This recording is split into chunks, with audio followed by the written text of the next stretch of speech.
in assoluto, e chiunque può verificarlo sulle banche dati, di guarigione completa, totale e stabile di tumori della mammella senza operazione. Nella letteratura scientifica mondiale non ce ne sono. Questo il dato aveva qualche rilevanza. Erano tutti documentati. Vi informo che quando si presenta una relazione in congresso mondiale non è che uno gli vuole raccontare le barzellette che vuole, c'è un comitato scientifico altamente qualificato. Il comitato scientifico c'era un premio Nobel che sceglie, perciò la relazione è stata accettata, è stata presentata, non è stata contestata, non hanno potuto rispondere alle nostre contestazioni sulla terapia. Hanno messo chiaramente in un congresso mondiale che lo contiene ferma da 30 anni, l'ha detto il relatore. Un altro più modesto, cioè fermi da 20 anni. Sono in una fase di stallo. Il tumore solido non si guarisce, non esiste la guarigione medica del tumore solido. Lo guarisce la chirurgia, come però vedere, in una percentuale di casi che non supera il 29%. È una statistica mondiale inattaccabile, perché la parte statistica è immensa, 1,5 milioni di casi studiati, pubblicati da una rivista prestigiosissima, il British Medical Journal. Guarigione sopravvivenza a 5 anni è il 29%. Lo stato dell'arte reale oggi è questo. Quello che vi dicono di formulare questo è disinformazione. Il dato scientifico è questo. Allora, hanno detto che il metodo di Bell non è scientifico. La sperimentazione ministeriale del 98 ha decretato che non ha efficacia scientifica. È stato presentato all'Istituto Superiore di Sanità. Mio padre mi aveva delegato presenziale ai lavori dell'Istituto Superiore di Sanità, l'ho lasciato la seconda seduta, perché era evidente che non c'era nessun criterio scientifico, nessuna affidabilità. Alla seconda seduta c'erano stati gli ispettori del giudice Guarniero di Torino, poi vi racconterò anche questa storia. La delegittimazione della sperimentazione ha delle prove che io vi farò vedere, sono verbali ministeriali e un atto ufficiale pubblico. Ci sono rapporti firmati, vi farò vedere la firma, da 2 marescialli dei NAS. Perché vi dico questo? Perché voi mi potreste aspettare, tu ci vieni a raccontare che questa terapia funziona, però le istituzioni sanitarie italiane hanno certificato che non funziona. Hanno fatto una sperimentazione che è costata al contribuente, se ricordo bene, circa 60 miliardi dell'epoca.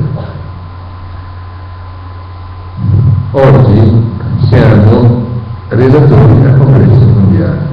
Quest'anno fatto il secondo. L'anno scorso avevo presentato la relazione al congresso mondiale di Singapore. Quest'anno è già inizio. Il 14 settembre ho presentato una relazione al congresso internazionale di ginecologia oncologica a Milano. È già pubblicato agli atti l'abstract da una rivista scientifica internazionale al massimo livello. C'è anche il poster che abbiamo portato. A questo punto si crea un'antitesi. O la sperimentazione non è attendibile, oppure le commissioni scientifiche dei congressi mondiali non sono attendibili. O le banche dati scientifiche mondiali non sono attendibili, o le nostre commissioni ministeriali non sono attendibili. Per vedere se un prodotto è scientifico c'è una regola conosciuta. La regola è sancita dal Ministero americano, hanno una commissione, alla lettera scritto FDA. Questa commissione, per prendere in considerazione un prodotto ed eventualmente concedere la produzione, richiede che nella banca dati scientifica mondiale, che è nell'AINE, l'indirizzo del porto elettronico, ve lo faccio vedere lì, l'indirizzo di accesso è .med.gov, pubblicazioni mediche.governativa americana. Allora, perché sia scientifico, richiede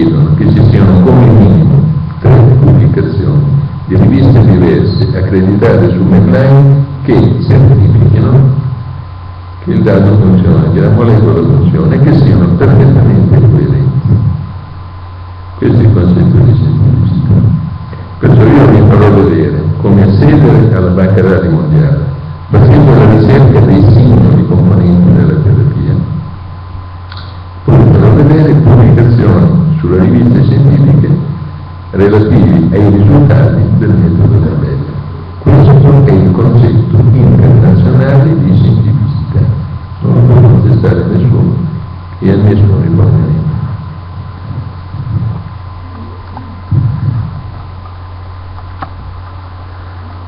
Questo che vi faccio vedere l'ho portato a Singapore l'anno scorso. Ho portato l'intero metodo, ho spiegato che cos'è e come funziona.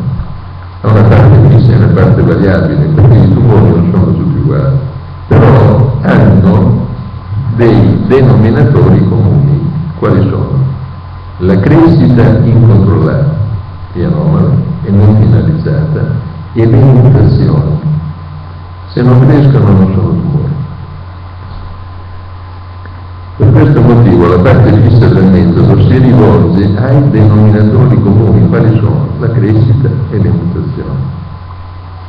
Come cresce il tumore? Cresce per due ormoni, l'ormone della crescita e la prolaktina. Questi due ormoni sono interattivi, si potenziano a vicenda. A livello delle membrane cellulari hanno i recettori che sono coespressi. Cosa vuol dire? Per agire una sostanza ha bisogno quasi sempre di un punto di riferimento di attacco sulla membrana delle cellule.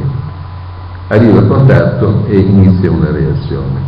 La prolaktina e l'ormone della crescita sono quasi a contatto, attivano le stesse vie di segnalazione, attivano le stesse reazioni chimiche e biochimiche di biologia molecolare.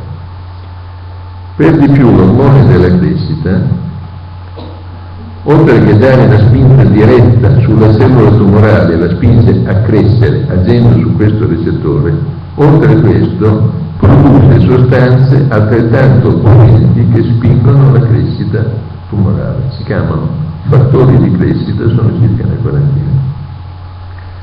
In singoli tumori ci sono delle molecole particolari che si usano. Adesso qua io non posso farvi una carrellata di tutta la patologia neoplastica, mi posso fermare unicamente quelli che sono gli elementi base comuni. Questi sono i componenti della terapia, i retinoli.